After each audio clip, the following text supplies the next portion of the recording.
Let's now talk about a technique that I call signal prompting. And this works because of the very specific functioning of large language models. Let's see how this works. First of all, I want to have just a list of historic figures. Maybe I want to say I want to have a list of 10 historic figures. And then I will get a list. And now what I can do is by just adding specific words that can be very abstract even, without specifying exactly what I want, I can signal specific ideas or specific things. For example, I can add Europe, and then it will add only people from Europe. And like this, we don't need to specify exactly what we would like to have, but we can just add an association. For example, I can say something like fall down, or something like that is even a bit more abstract than this. And I don't have a specific idea, but I will get just associations with the word fall down. And maybe I don't have the very specific idea, or I get some response that is something really unexpected and new that I didn't have in mind before. So for example, I could also add something like red. And then whatever is the connection with red, this can be very specific. So in this case, we see Mao Zedong, here Chinese communist. Then we also have some French people and some Russian revolutionary. So this can take really different forms. We could also, for example, add a year. So for example, 1900.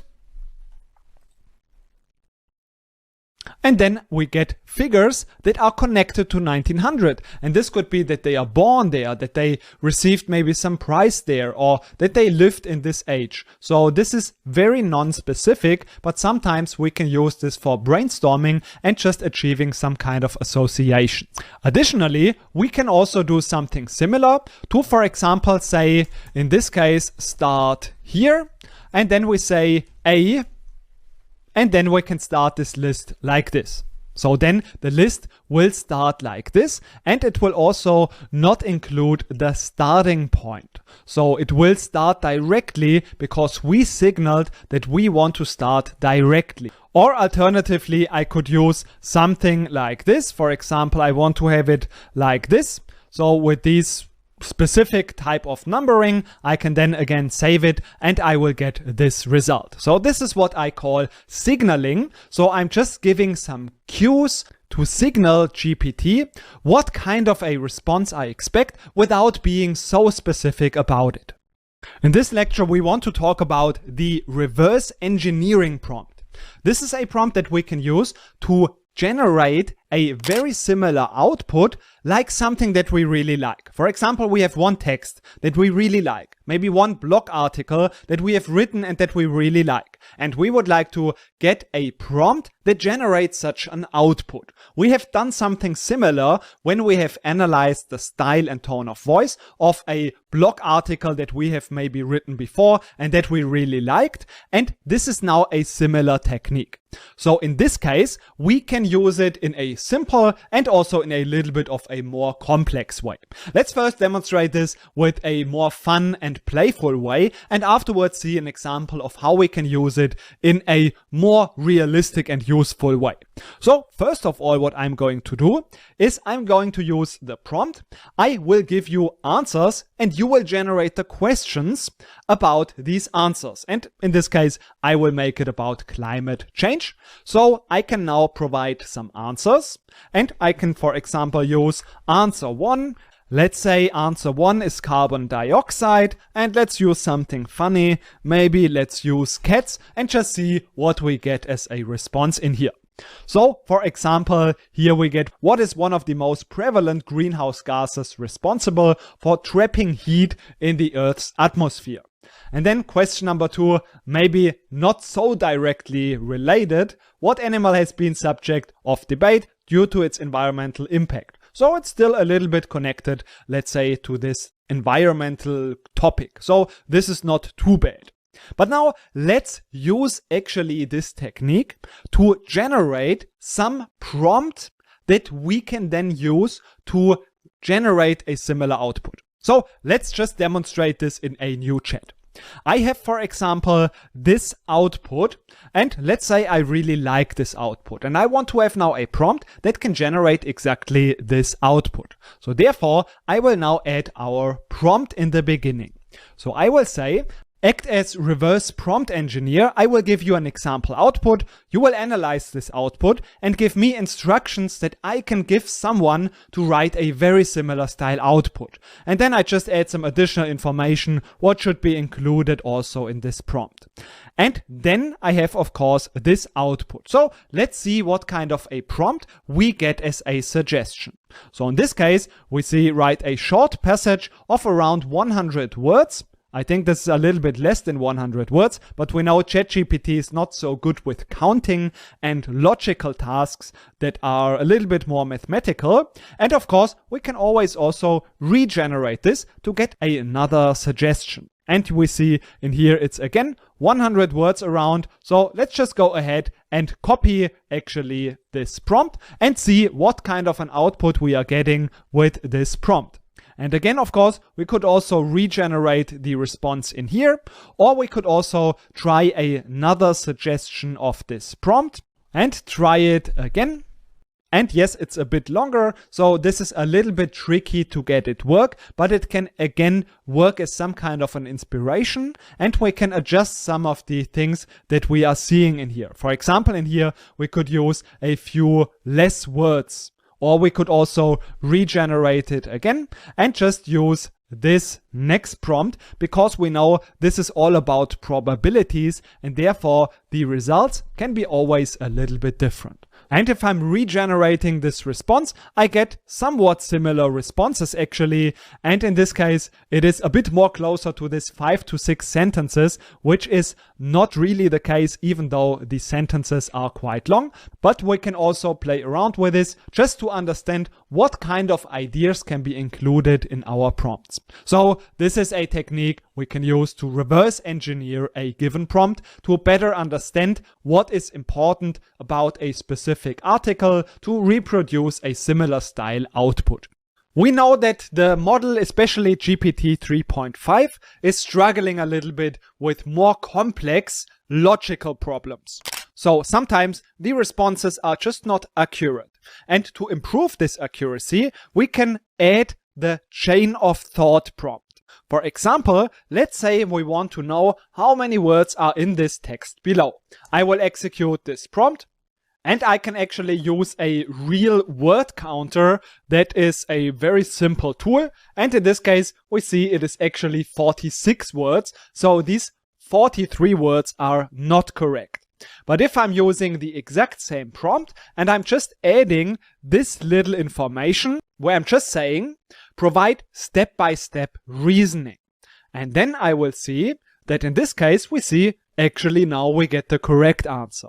So with this little trick, we can just trick ChatGPT into improving the accuracy and taking a little bit more care about giving a correct answer. And if we would like to ask, what is the fourth word in the second sentence? And now with this step-by-step reasoning, we would get the answer that is correct. So the fourth word in the second sentence is would, which is actually correct. So the second sentence and the fourth word is would.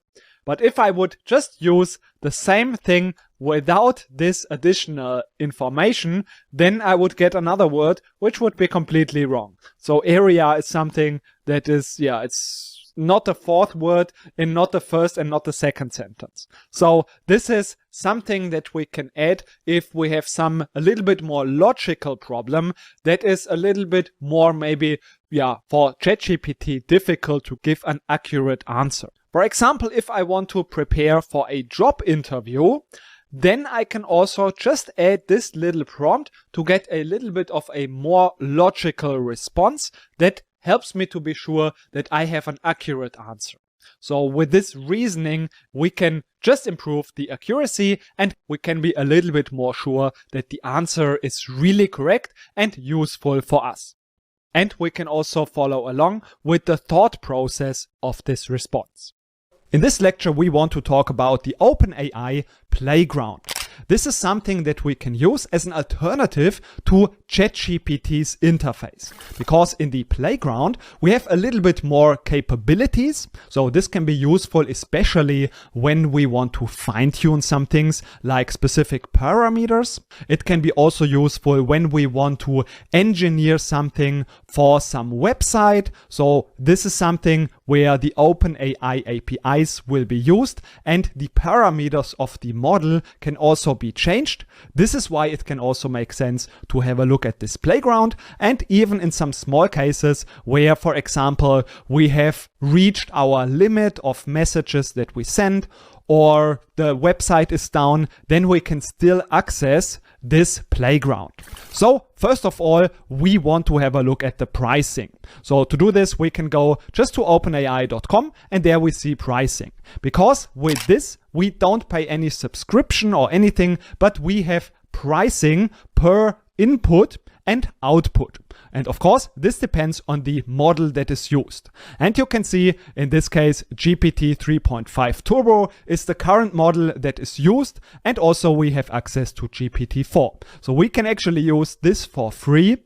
Not for free, but without subscription. And then we have to pay just this amount per input and this amount per output.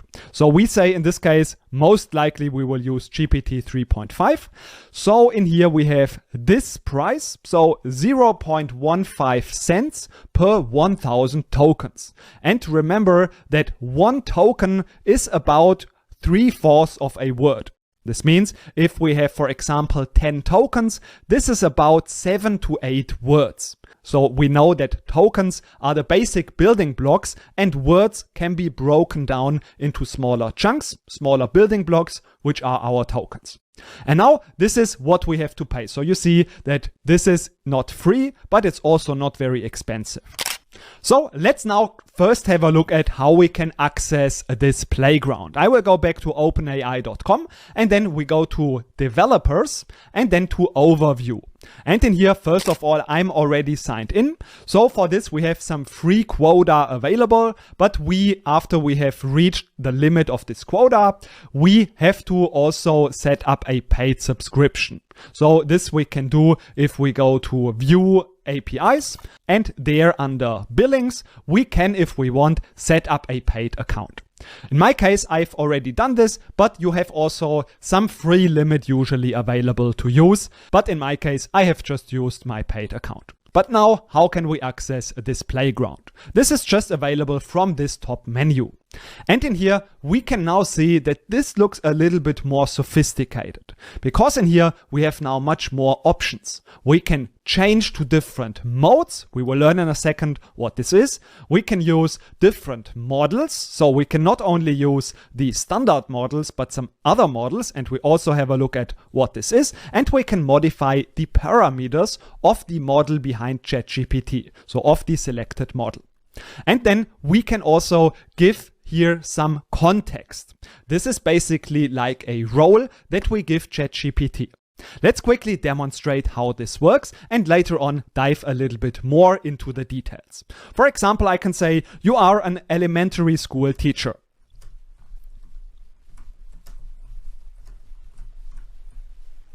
And then we can add the input. Let me just remove this in here. We can always remove a message by clicking on this little minus icon, but I want to now give an input. This is basically our prompt. So this is our user prompt basically. And in my case, I can say explain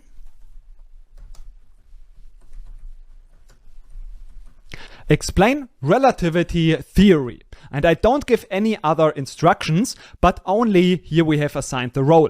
And now ChatGPT will understand its role in this case and give an answer that is appropriate to its role. So we can see this is made a little bit more simple.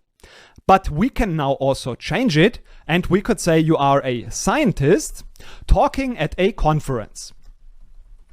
And this is now a completely different role. So as I've mentioned, we can remove messages, which I will do in here. And then we can just start from here again. We could adjust it if we click in it, but we can also just leave this input like this. And now let's see at this And now let's have a look at this response. So now we see this is now very different. Thank you all for being here today. This is the start because we have given ChatGPT this specific role. So this was the high-level overview of how to use this playground. But now, as we can see on the right side, there are many more options. We can see, for example, that we have different modes and also we have these parameters. So if I, for example, click on complete, I see it looks completely different. And this is why in the next lecture, we quickly want to have a look at these modes and then also these different parameters. Let's now have a look at the different modes. We can change the mode. This is the standard mode chat, but we can change it to a different mode and we have complete and edit. And as you can see, those are legacy, so they are not really used anymore, but we can still have a look at how they work, what are the differences just very quickly, and then also see in which sense they could be still useful and how we could use them still in a meaningful way. So first of all, let's go to the edit mode. And in here, we can now give a text that we would like to edit. For example, we can go back actually to our chat and I will just use this answer. I will just click in there and copy everything from here. Then I will just change back to the edit mode, paste it in here, and I will say, just don't use numbers, or just fix the grammar, or add a paragraph in here, or maybe remove one paragraph, or make it more simple. Of course, we could do all of this also with standard ChatGPT, but this is just a special mode that is just optimized for such edits. And as you can see, there's even a different model used. We are not using GPT-5 here. In fact, we can actually not even choose GPT 3.5 Turbo, the standard model, but this is a specialized model that is used in here.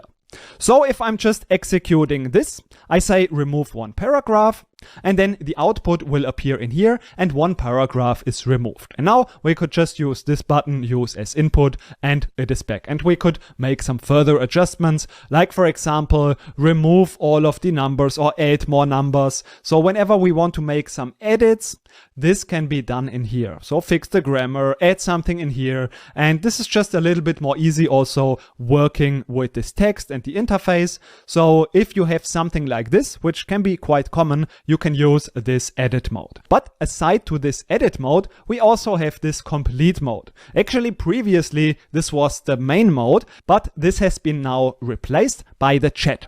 And therefore, usually we will just use the chat.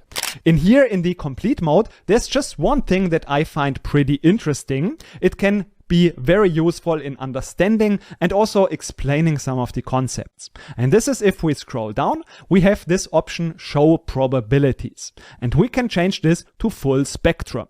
So for example, if I'm saying in here, tell me something about cats, I can just write this in here. This is basically our prompt, and then I can submit this.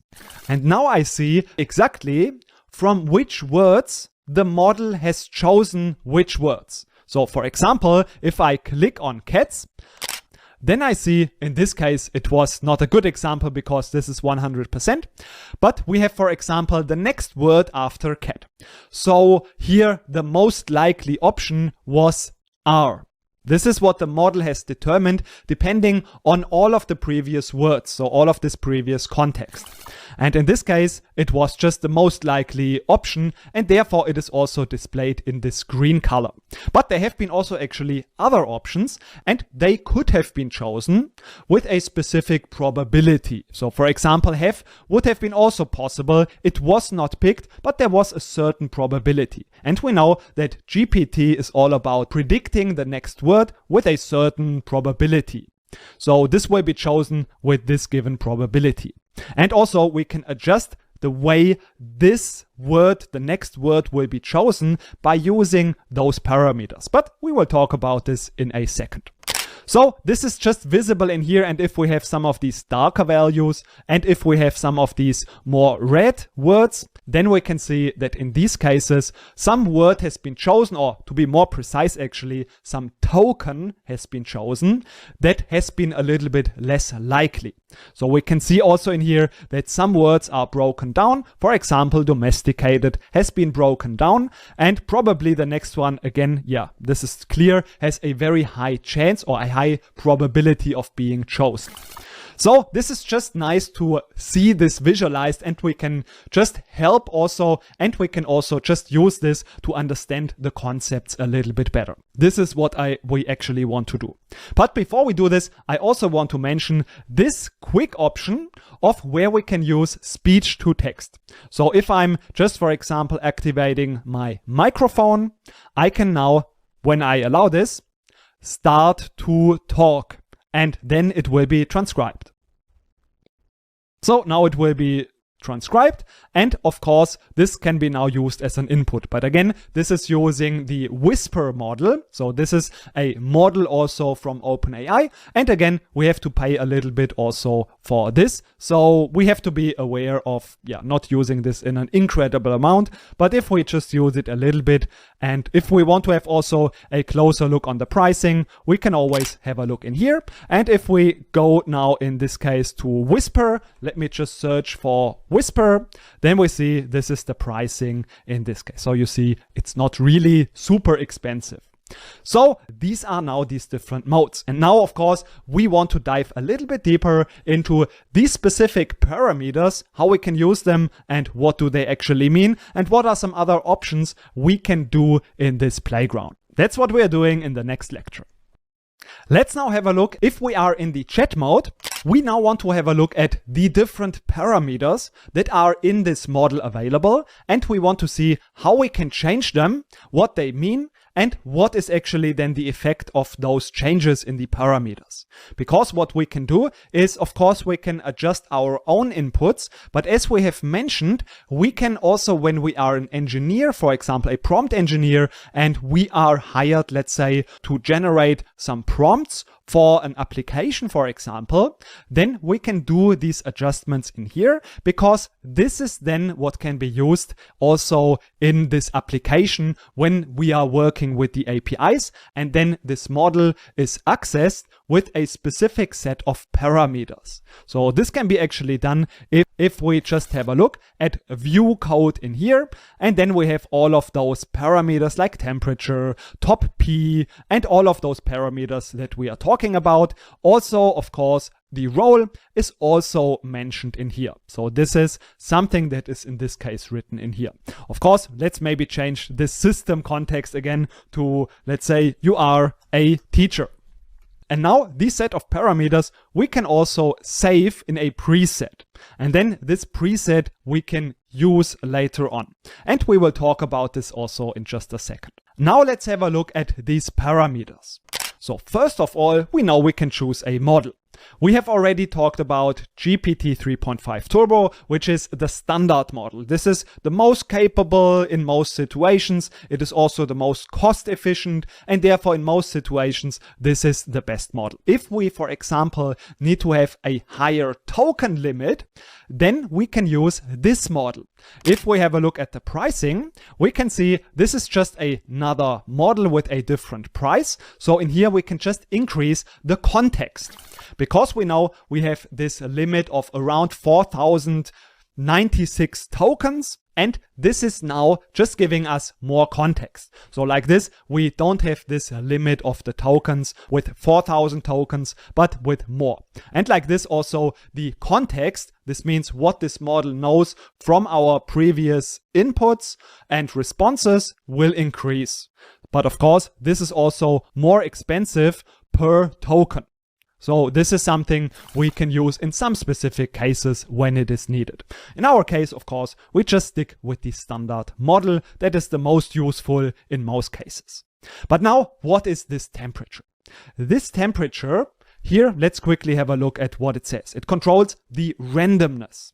Okay, what does that mean? We will understand this in just a second. So lowering the value results in less random completions. This means it will be more focused. So we can see that in this case, as the temperature approaches 0, the model will become deterministic. So basically, in some way, we can say the answers will be more generic, less creative. but it is very hard to describe it actually in words. And if we want to understand how this really works, we can best explain this when we go to the completion mode. Because when we now again use show probabilities, let's again just remove this and submit this again. And in this case, we can also demonstrate this with changing the temperature.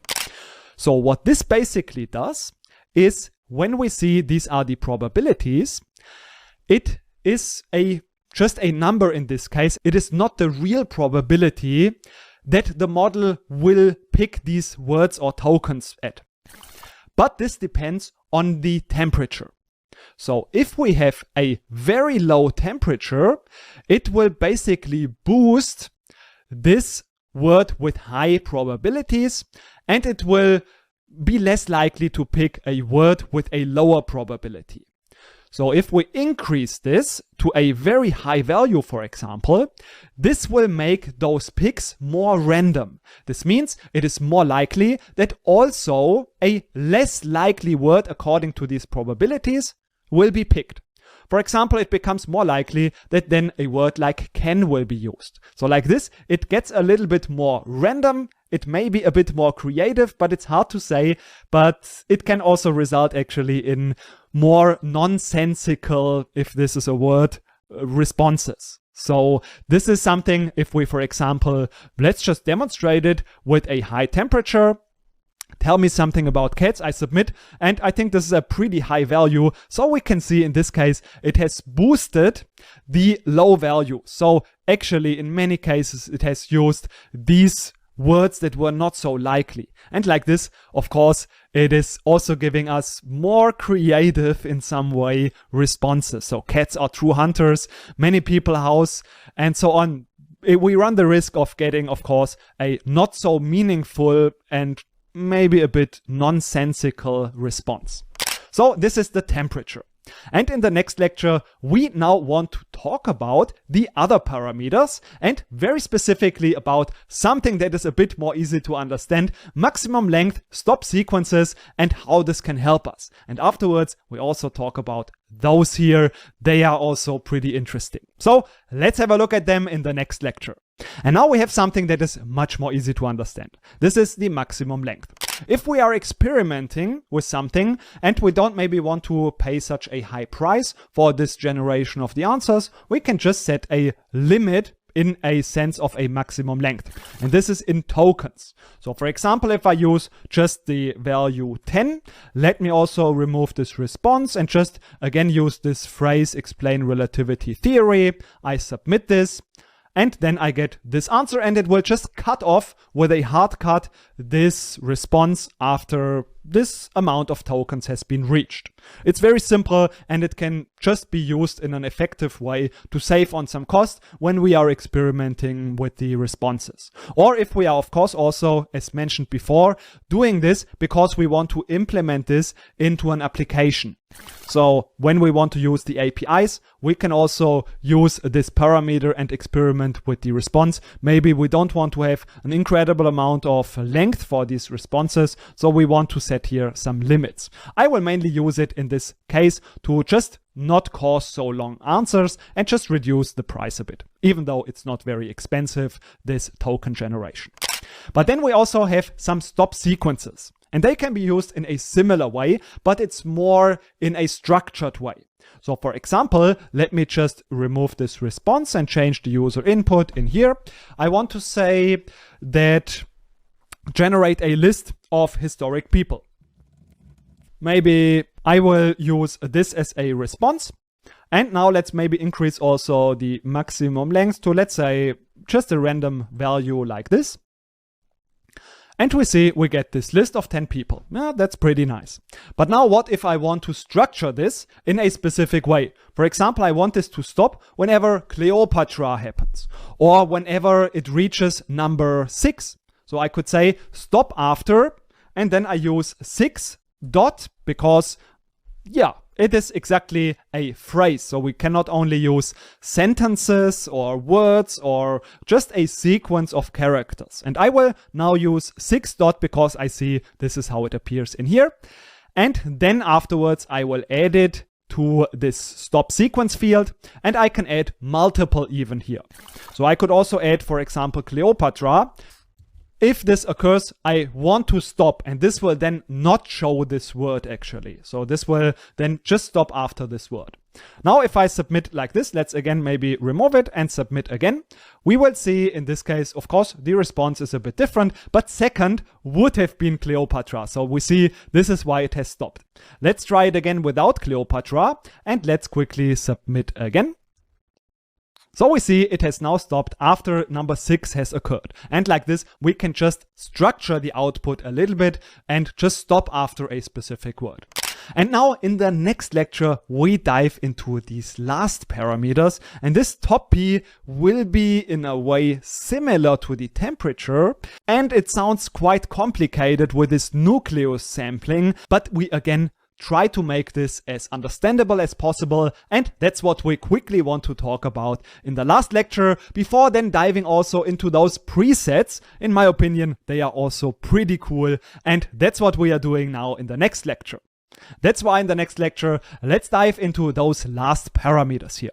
Let's now have a look at those last parameters. We've already learned about the temperature, which is about increasing, which makes our responses more random if we increase the temperature. This can result in a little bit more creativity, and if we decrease it, it will be just a bit more deterministic basically. So it will be a bit more focused, we can say.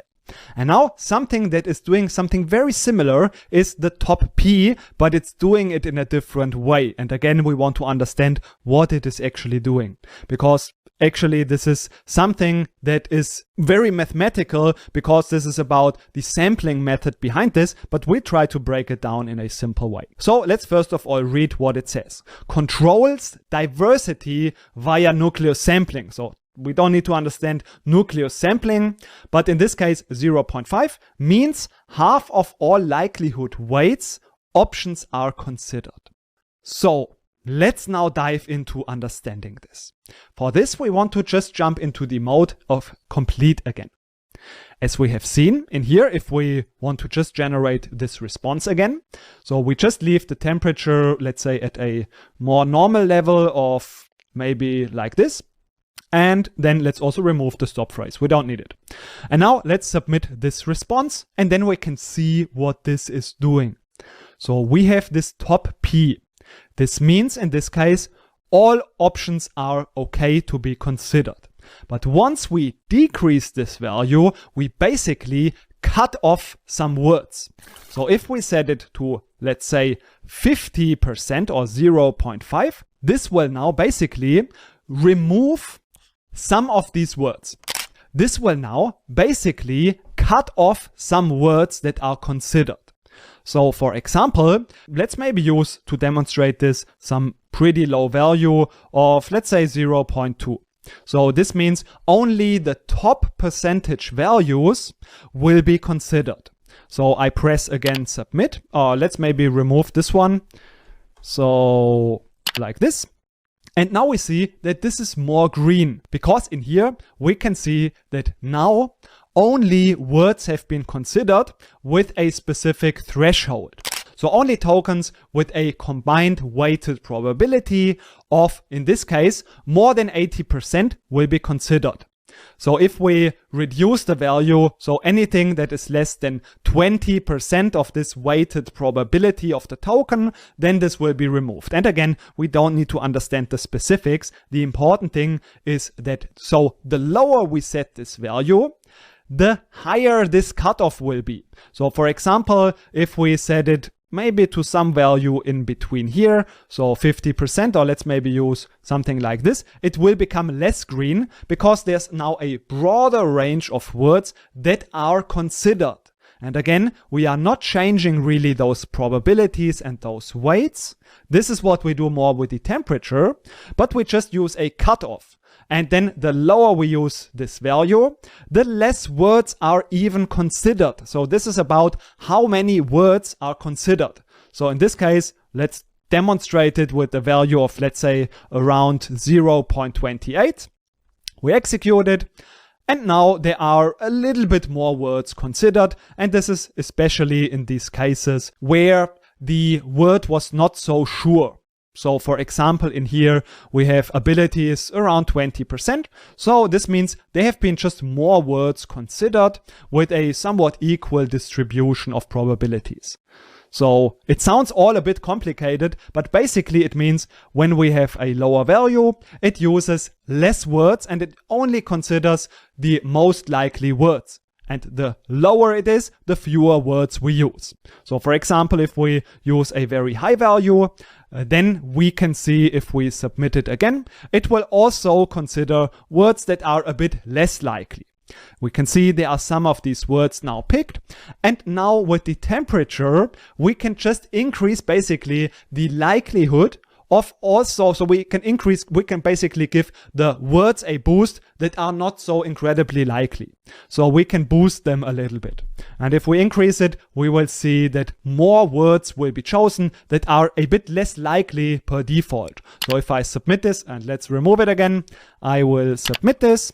Then we see that now we can even actually increase it more to see how this really looks like. So if it's a bit more extreme, we can see it gets more common that actually some words are also picked that are not that likely.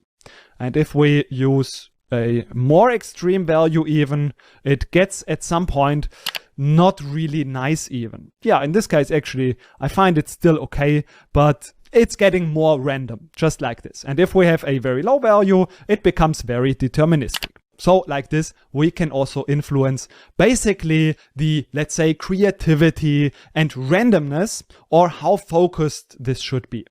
So this is what we can use with this top P value. Additionally, we also have frequency penalty and presence penalty. This is what we also want to have a look at quickly in the next lecture. All of these options, including these parameters, this system role, we want to see now what are those presets. Because now that we have all of this understanding, we will understand those presets. So if we want to browse them, we can just go to browse examples. First of all, we can save our preset. So for example, if I want to save this as teacher preset, I can do this. I can give a description, and I can also make this available for other people so I can just send it as a link to them and they can also see it. So I will save it now for me, and now it is available to pick from this list. So this is something we can do. But we can also use some examples. And in my case, let's actually just delete this preset, and afterwards I want to have a look at these examples.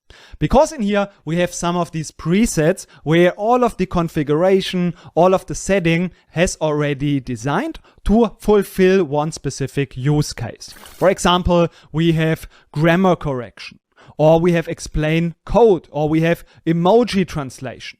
We can select some of them. We will see, of course, the API request. We can just use also the APIs. We'll talk about this, of course, as mentioned later on. But we can also open this in our own playground and play around with this. So, for example, we have in here this system. This is just, again, the role with a description. And also we have some specific settings for these parameters. And now if I, for example, just use this sentence, I click submit, this will be translated into those emojis. So I could remove it, and let's try this again, and we get another translation of this text into emojis. So this is pretty cool. I can, for example, say, I want to become a great data scientist, and if I execute it, let's remove this, it will translate this into these emojis. So like this, we can just choose from these presets. And if we want to see more of them, we can again just go to examples, which is also already opened in my case in here. And here I can search for some other examples. So let's have a look at some interesting use cases again. Mood to color. Turn a text description into a color. Can be some fun use case, or emoji chatbot, or rap battle writer. So here you see that there are actually some really nice use cases. I want to see this one, for example. So if I open this in Playground, I will see this is some description. We can add a message. Actually, let's just use this basic message in here. I submit it, and then I assume this will just translate our text into a SQL command. Let's actually just use this message, and if I have a look at this, it will actually translate natural language into SQL. So given the following SQL tables, your job is to write a query given on a user's request. So we see we can enter some specific tables, and then based on these tables, we can generate a query just from natural language. So let's have a look at how this would work.